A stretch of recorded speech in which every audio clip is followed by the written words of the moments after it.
हे झाले आपले चुरमा लाडू तयार.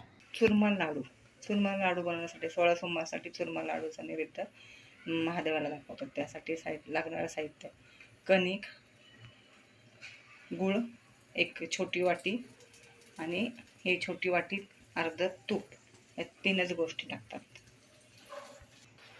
कणिक मीठ न टाकता मळवून घेणे, गूळ एक छोटी वाटी आणि अर्धा वाटी तूप करून घेऊया. चपाती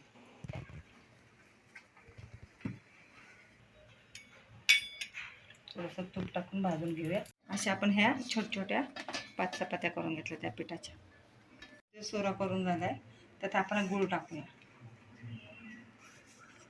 आणि हे तूप टाक आणि आता हे मिक्स करून घेऊया. हे मिक्स करून झाले 3 भाग केले आणि 3 लाडू करून घेऊ. हे झाले आपले चुरमा लाडू तयार.